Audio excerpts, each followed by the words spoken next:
I wasn't exactly the type to crash parties, especially not in towns I didn't even live in. I've always been more of a stay-home kind of guy, not antisocial, just not good at being social unless someone dragged me into it. That night was one of those summer nights where you're already restless, and the heat makes everything feel like it's supposed to turn into a story. It started with Eli. He hit me up, said his buddy Mason was throwing a low-key thing, backyard, drinks, nothing wild. I didn't even know Mason, never heard his name before that text. But it was a boring night, and Eli made it sound decent. So I said screw it, grabbed my keys, and made the drive out. By the time I pulled onto the street, some quiet neighborhood with houses that looked like they were copy-pasted down the block, I got a message from Eli. Yo, can't make it. Something came up. That was it. No explanation, no apology, just something came up. I remember sitting in my car for a solid minute, engine still running, hand on the shifter. I could have just turned around, and honestly I almost did, but I didn't. I don't even know why. Maybe because I'd already made the drive. Maybe I didn't want to look like a complete idiot to myself. Or maybe it was just one of those weird moments where your body moves before your brain.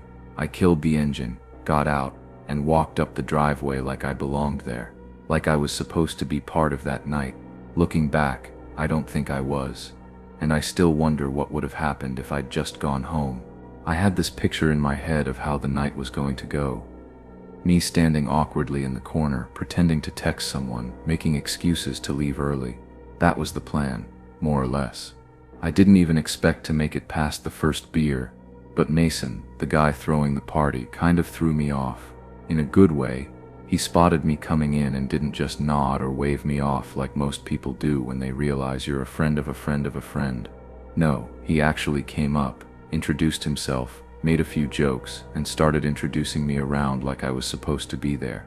I remember thinking he had that kind of charisma that makes you want to trust him, the kind that puts you at ease, even if you're still not sure why you're in some stranger's house. And the weird thing, everyone else followed his lead. Nobody looked at me sideways.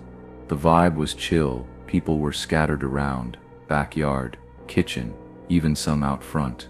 The music was loud, but it wasn't the kind that drowns you.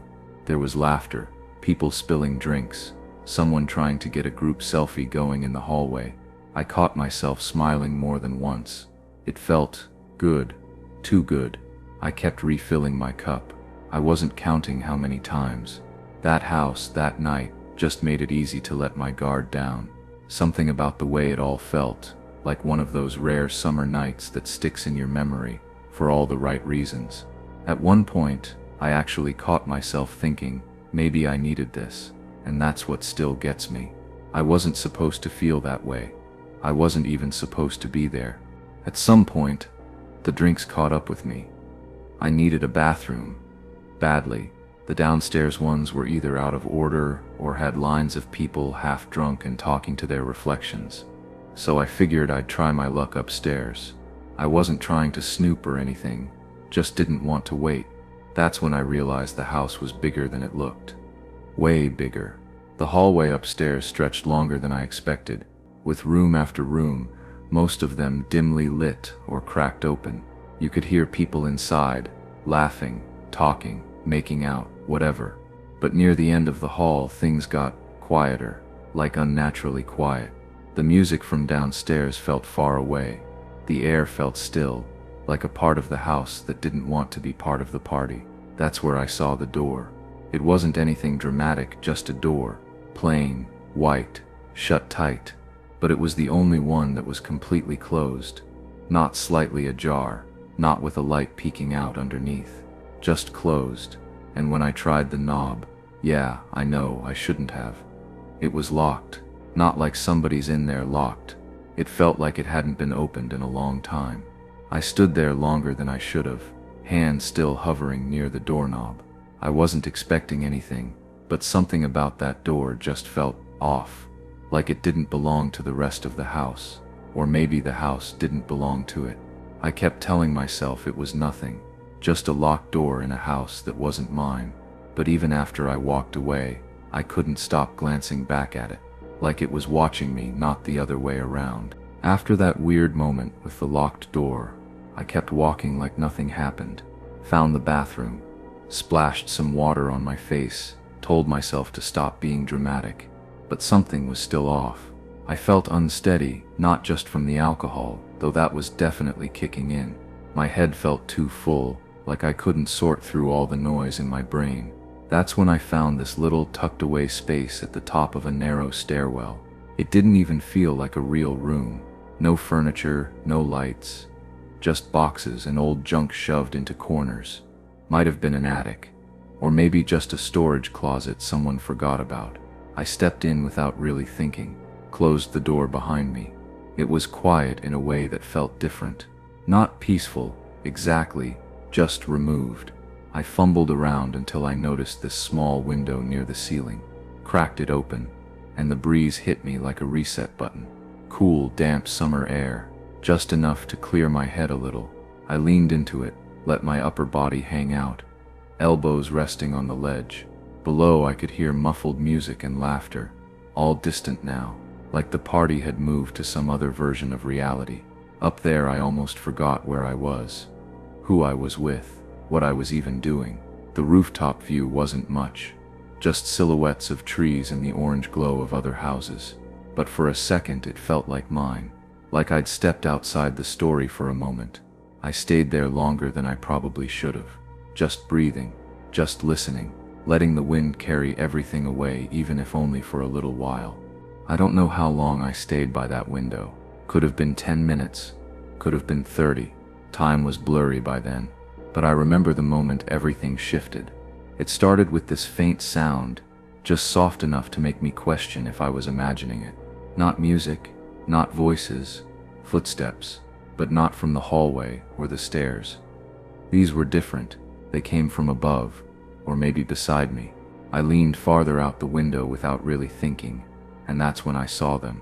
Two figures, lit faintly by the moon, moving across the sloped roof like they'd done it 100 times. Hooded, faces covered, careful, but not rushed. They were carrying bags, not backpacks, not party stuff, heavy-looking, shapeless things slung over their shoulders. For a few seconds, I froze. I didn't even breathe.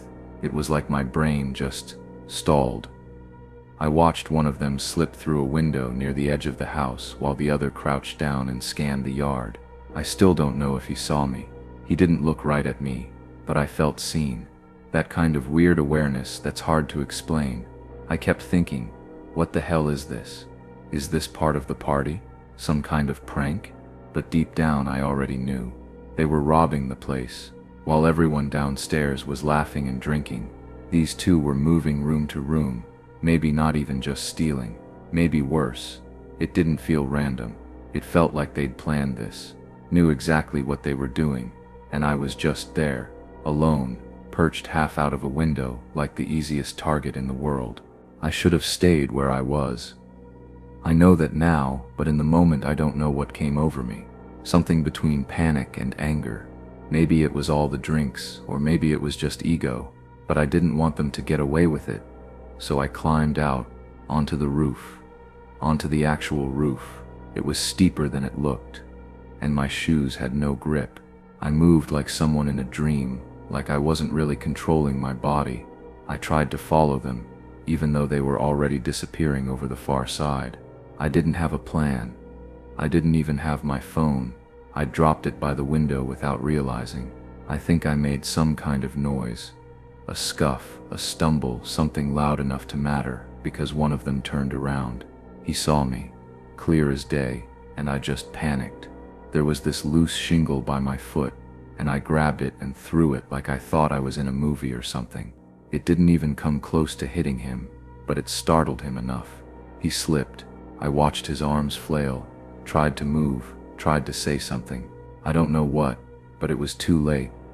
He went down hard, over the edge. The sound he made, I still hear it sometimes. The other one bolted, didn't even look back. And me, I just stood there, on the roof, staring down at this crumpled figure in the backyard, wondering what I'd done. That's when I heard them. Sirens, somewhere close. Not right there yet, but coming. Someone must have called. Maybe a neighbor. Maybe a noise complaint. Maybe someone had seen the fall. It was all unraveling, fast. I didn't go back to Mason's place for a long time after that night. Not because anyone told me not to, it just felt weird. Like something in the air around that house had changed. But a few months later, Mason messaged me out of the blue, said he was having a small hangout. Nothing major, just a few people. I guess he was trying to make the place feel normal again. I went. I don't even know why. Maybe part of me needed to see it for myself, just to know it was real. The house looked different. New door, heavier, same with the windows. Reinforced glass, extra locks. It wasn't the kind of stuff you noticed unless you were looking, but I was. It felt like the house had armor now, like it was trying to forget too. Mason pulled me aside at one point, when everyone else was outside, told me things had actually gotten worse after that night. Letters started showing up, not handwritten ones, but typed, plain, cold, threats mostly. Then photos of his sister walking to school, his mom in the garden, stuff that clearly wasn't random. They caught one of the guys, sure, the one who fell, but he wouldn't talk. Lawyers, silence, bail posted by someone nobody could trace, and the other guy just vanished. No prints, no name, nothing. I stood in that house and kept thinking, how did we get here? Like, what were we really part of? It started as a random summer party I almost didn't go to, and now this. Locks and letters and fear in every corner. Even now I don't know what any of it meant. I think about it more than I should. I've always thought summer does something strange to your brain. The heat, the long days, the way the world feels slower, like everything's suspended in this golden haze where time doesn't mean much. I don't know. Maybe that's just how I romanticize it, but I swear something about summer always makes things feel possible. Dangerous, even, but in the best way. That summer was different though. I was restless. Like, couldn't sit still restless. My house felt too quiet. The same streets felt too familiar. And I guess I was just craving something, anything that felt out of bounds. Theo and Jason were right there with me. We were all itching for some kind of escape, even if we didn't say it out loud. Jason's the one who brought it up. The preserve just outside town. Technically it's protected land, off limits for overnight stays, all that. But it's huge. Miles and miles of forest, and from what I'd heard, not even rangers bothered to patrol the deeper parts. The kind of place where if you went far enough, no one would ever know you were there. That's all we needed to hear. So we packed up the basics, tent, snacks, a little too much beer, and made a plan to head out late, after dark. Just one night. That's what we kept telling ourselves. One fire, one memory, and we'd be back by morning. Looking back, I don't know if we were chasing a good time, or just trying to feel something different, something real. Whatever it was, the second our boots hit the trail, I felt it, the weightlessness of it all, like we were stepping out of the rules for a while. And yeah, we didn't think twice. That part I remember clearly. I don't think we really planned how far we were going. That was kind of the whole point, honestly. We just kept walking, like the deeper we went, the more real it would feel. The trees started closing in after a while, branches thicker, the trail less obvious. It stopped feeling like a hike and started feeling like the woods were just kind of absorbing us. Like we weren't supposed to be there, but they were letting us in anyway. Jason led the way, obviously. He had this absurdly powerful flashlight that could probably cut through fog. He was always that guy, way too prepared for everything. Knife clipped to his belt, flint and steel in his bag, even though we had a lighter, all that. Theo was the exact opposite. He carried most of the drinks and zero concern, just vibed his way through everything. Like the woods were just a backdrop for his weekend. Me? I didn't carry much. A sleeping bag, maybe some snacks. I was mostly along for the experience, whatever that ended up being. And I guess at the time it felt like something good was going to happen. Or something worth remembering at least.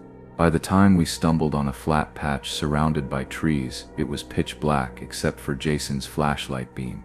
We were way out there, No cell signal, no ambient noise even, just us, our gear, the sound of our own footsteps and the crackle of twigs under boots. That was when it started to feel different, like we'd pushed past some invisible line and were just kind of floating in a place we weren't meant to find. Not in a magical way, in a way that made the back of my neck feel weird. We told ourselves it was perfect. I wish I had trusted my gut more when we stumbled on that other campsite. It wasn't like we were even looking for it. Jason and I had just wandered a bit after setting up, just stretching our legs, checking out the immediate area before it got too dark. No big mission or anything. And then there it was, just sitting there in a shallow dip between trees, not hidden, just there, like something forgotten instead of lost. I don't know what I expected when I first saw it. Maybe a little curiosity, maybe even a laugh. But the second I laid eyes on it, something felt off.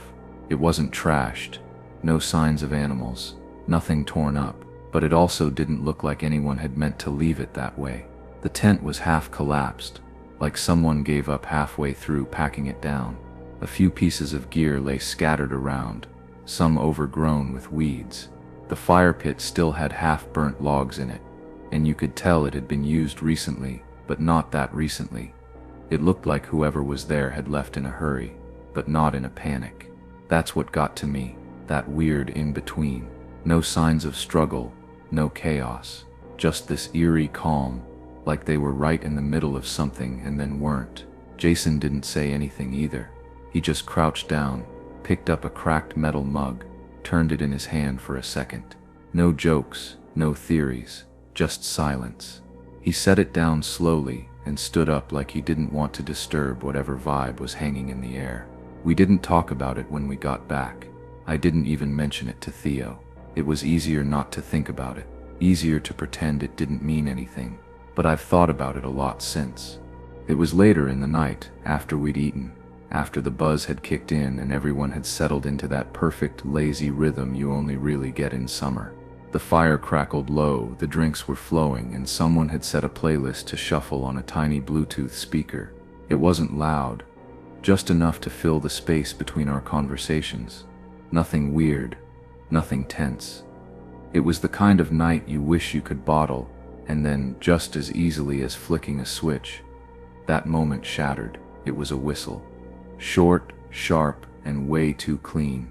I remember thinking how strange it was that it sounded so deliberate, like it wasn't someone whistling a tune or calling a dog. It had that one-note urgency, distant but not that distant, just close enough that it felt intentional, like it was meant for someone. Maybe us. We all froze. No one said anything. We just looked at each other, like we were each waiting for the other to crack a joke or say, "Oh, that was just whatever." But nothing came. Not even a shrug. I kept trying to explain it away in my head. Some bird call maybe. A camper farther out. Someone just screwing around in the woods like we were. There had to be a normal reason. But that's when I noticed it. The forest wasn't just quiet. It was dead. No rustling leaves. No insects. Not even the breeze we'd felt earlier. It was like the whole place had just paused, and it stayed like that. Still, way too still. I kept thinking how strange it was to hear one sound that clear out here, in the middle of nowhere, surrounded by trees and night and nothing. And the longer the silence stretched, the more it felt like that whistle hadn't been random at all. I didn't even see it fly in. One second we were talking low, tired voices over the fire, and the next something cut through the dark and landed right in the flames. There was this instant crack, not like a twig or a spark from the fire. Louder, sharper, and then the spark started shooting. Whatever it was, a firecracker maybe, it went off right there in the middle of our fire. Bright, chaotic, way too close. I don't even remember standing up. I just remember moving, running. Instinct kicked in before thought could even catch up. None of us said a word. We didn't need to. I was already on my feet, heart in my throat, following the swing of Jason's flashlight as it tore through the trees. I could hear Theo behind me, crashing through underbrush, cursing under his breath. We weren't coordinated. We weren't trying to stick together. We just ran. and the whole time I was running I was convinced someone was right behind us. I didn't even have a reason for it. I hadn't seen anyone. But there was this pressure, this sick feeling that if I slowed down for even a second, something would grab me. Every step felt too loud, like we were being hunted and we were giving ourselves away. Eventually we stopped, mostly because we had to. Out of breath, legs burning, hands shaking, Jason killed the light and we just stood there, surrounded by blackness, trying to listen, trying to hear anything that wasn't our own breathing. But there was nothing. No footsteps, no branches snapping behind us, just silence again, and somehow that was worse. I kept waiting for the sound to catch up with us, for a face to step out of the dark. Nothing came. That should have made me feel better. It didn't. I didn't want to go back. I think Theo was even more against it than I was. We had made it out, whatever that had been. Why mess with it? But Jason wouldn't let it go. He kept bringing up the gear we left behind, saying it wasn't cheap, that we couldn't just abandon it. Then he mentioned the fire, said if it spread we'd be responsible. That part got to me, I guess. Even in that moment I didn't want to be the idiot who caused a wildfire. So we went back. Slowly, quietly, none of us spoke. The deeper we got, the more I felt like we were undoing something. Like we'd been given an out and decided to walk back into the worst idea of our lives. I saw the fire first, just a faint flicker through the trees. For a second I thought, okay, maybe it's fine, maybe no one was even there. But then I saw them. At first, I thought they were just shadows. The way they moved, or didn't move, was off. Too still, like mannequins dropped into the middle of our camp. 3 figures, sitting, in our chairs. I remember locking onto one of them, the one that was facing us. He looked like a guy about our age, maybe older, but his face, there was nothing behind it. Mouth slightly open, not blinking, just staring, not at us, just forward, like he didn't even see us. They didn't speak, didn't stand, didn't even flinch, just sat there like they'd always been there. Like those chairs belonged to them now. I couldn't explain it then, and I still can't now. I don't know what they wanted. I don't know if they even wanted anything, but they were there and somehow that felt worse than anything I'd imagined. I still don't know why I agreed to go back the next morning. Maybe it was Jason's persistence. Maybe it was my own need to convince myself that we hadn't imagined it. That what we saw, the people in our chairs, the firecracker, the way the forest watched us was real. Or maybe part of me thought, if we just went back during the day, it would all feel less threatening. Like flipping the light on in a dark room and realizing there's nothing to be afraid of. From a distance, the sight looked normal, like we'd left in a rush, but nothing had touched it since. The chairs were empty. The fire was out. Jason started walking faster, like it was just another cleanup job. But then the smell hit us. Sharp and sour. Not overpowering, but enough to stop us in our tracks. I thought maybe something had died nearby. I wish it had been that simple. Jason was the one who unzipped his tent. I just stood there behind him, watching. There was a rat inside, lying on its side, stiff and bloated, like it had been there longer than just a few hours. But it wasn't torn up or chewed on. It hadn't clawed to get out. It had just been placed, right in the middle of his sleeping bag. Perfectly still. Neither of us said anything right away. We just stared at it, both thinking the same thing. This wasn't random. This wasn't nature. This was a message. Someone had come back to that site after we ran. Maybe watched us leave, maybe waited. That was it for me. I haven't stepped foot in that preserve since, and I never will. You ever have that one place where your brain just shuts up? For me, that was Ashwood Hill. It's not some big deal spot or anything. Just this little public park about 10 minutes from my house. It's got a pull-up bar, a few old benches, and a view of the city that's way better than it has any right to be. Especially at night. You can see all the lights down below flickering like they're trying to breathe. Home was the opposite. Loud, cramped. My parents have always argued. Sometimes it's money, sometimes it's nothing. Doesn't really matter. The walls feel thinner in the summer, like the heat carries every word further. I work construction, so I'm already out most of the day, But when I'm home, I keep to myself. Too much noise, too much weight in the air. That's why I started going to Ashwood more once the summer kicked in hard. No real plan. I just grab my keys and drive up there when things got tense. Roll the windows down, let the sweat cling. Something about working out under the stars made things feel manageable, even if only for an hour. It wasn't peace exactly, but it gave me space, a gap between me and everything else. That night didn't feel any different. It was stupid hot, one of those nights where the air feels thick enough to chew. The parking lot was dead. No other cars, not even the occasional dog walker, just the buzz of insects and the hum of the city far below. I remember stepping out of the car and thinking, finally, that kind of quiet's rare in my life. But looking back, I don't think I ever noticed how too quiet it really was. I was maybe halfway through my first set when something shifted. Not a sound, not a shadow, just that prickling feeling, like I wasn't alone anymore. Like the air around me got heavier without warning. At first, I didn't look. I tried to brush it off, focused on my grip, the tension in my arms, the rhythm, but that feeling wouldn't go away. It sat in my gut, low and cold. Eventually I turned my head. He was already there, standing way too close, like uncomfortably close. No footsteps, no crunch of gravel, just there, still, watching. I swear he hadn't made a sound. 1 second I was alone, and the next, I wasn't. His face was the first thing that hit me. Something about it didn't look right. Hollowed out, pale under the orange glow of the old park light. Not dirty or bloody or anything dramatic, just drained.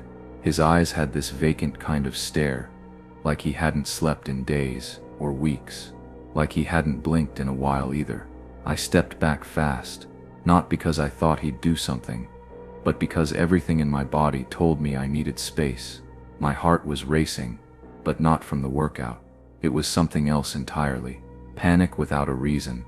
I didn't say anything, didn't ask why he was there or what he wanted.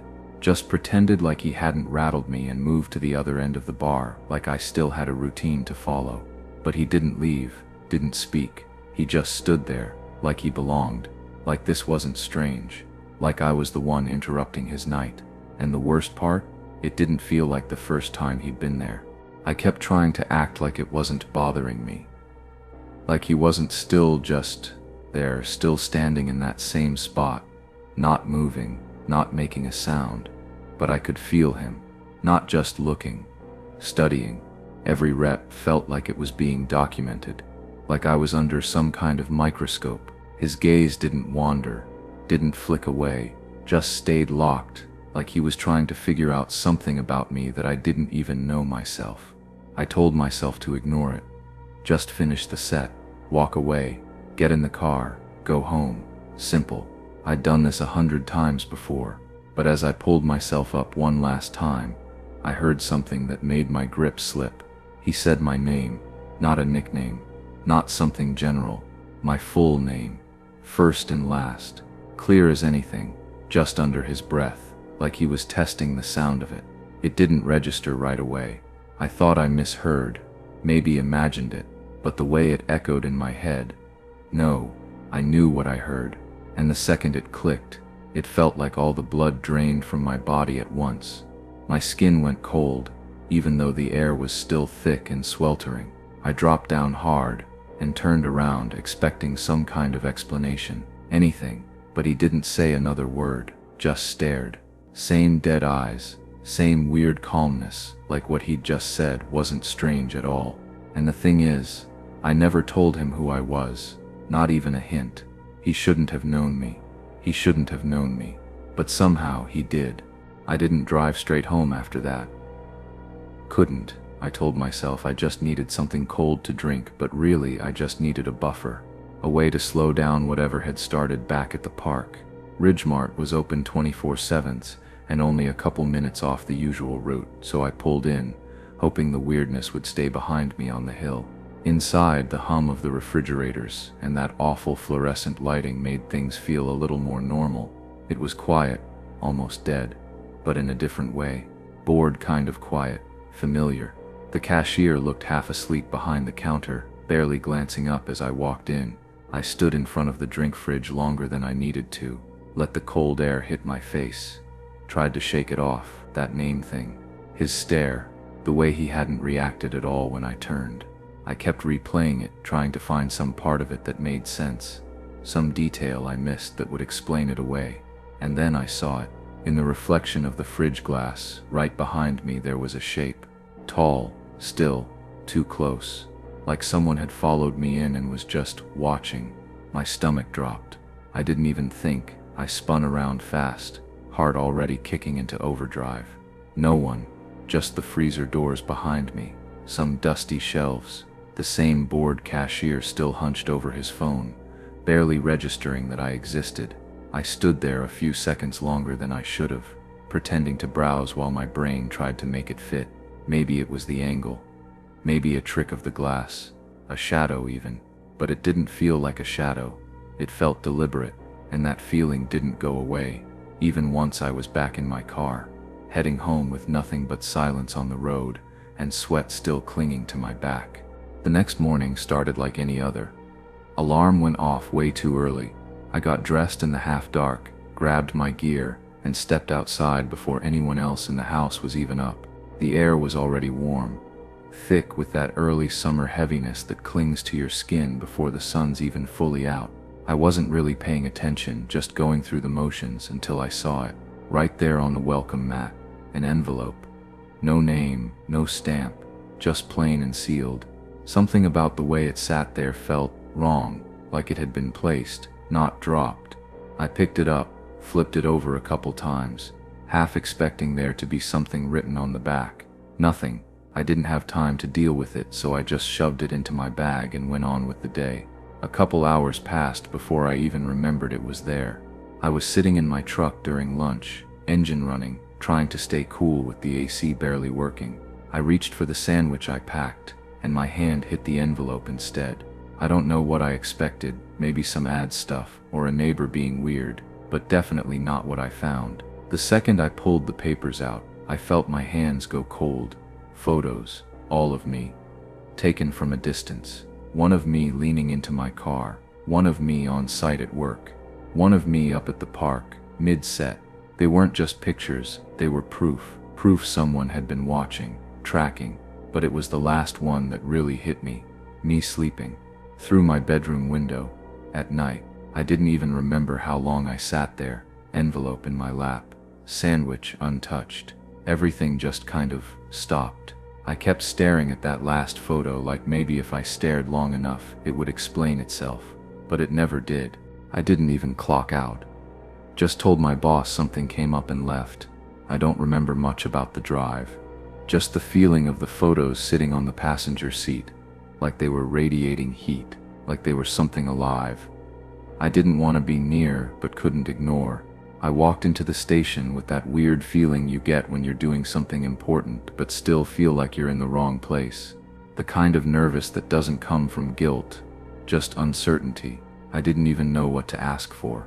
I just held out the envelope and said something like, "I think I'm being watched." They took me into a small room. Nothing dramatic, just quiet beige walls and a fan that barely moved. I laid out the photos on the table and tried to explain. The park, the man, the way he said my name, the shape in the fridge door. I walked through it all, but the more I talked, the less it felt like I was explaining anything. It didn't come out like a clean timeline. It came out scrambled, like I was still trying to process it myself while saying it out loud. They were calm, too calm. One of the officers nodded a lot, took notes, asked a few questions in that neutral tone cops use when they don't want to promise anything. Said they'd open a report. Said they'd look into it. I nodded back, but honestly I don't think I took a full breath the entire time I was in there. That night I told my parents. I didn't even plan to. I just walked in, sat down, and said it. And for once they didn't argue. Didn't say anything really. Just stared at me with this unsettled look, like they didn't know what version of me was sitting in front of them. And maybe I didn't either. It's weird how quiet can feel loud when you're waiting for something. A few nights after I talked to the cops, I was lying in bed, not even asleep, just trying to drift off when I heard it. Knocks at the door. Not loud, just steady. 3 of them. Then nothing. I didn't move. I don't think I even blinked. I just stayed there, staring at the ceiling, holding my breath like it might keep me invisible. I didn't look. Didn't want to know. The next morning felt off from the second I stepped outside. Heat rising from the pavement, cicadas buzzing like static in the air, and there it was. A sticky note pressed against my windshield. No message, just a heart drawn in thick black Sharpie. It was tilted, like whoever left it didn't really care if it was straight or not. Like it wasn't for me to read, just to see. I didn't even touch it. Just stood there for a while before brushing it off with the back of my hand like it was something rotten. I called the station again. Left a message with the officer who took my statement. Still no word. I guess I didn't really expect them to have answers. I don't even know what answers would look like. We've been trying to find a new place. Something cheaper, maybe farther out. But every listing we look at is either falling apart or way out of reach. In the meantime, I work. I keep moving. I try to act like I'm still living some version of a normal life. And yet, sometimes I still end up at Ashwood Hill, just driving by, telling myself I won't stop, but I always do. I sit there in the lot, watching the bars, half expecting to see a figure already there. And even when I don't, I still check the rear view before I get out, because I never really know if someone's behind me. Not anymore.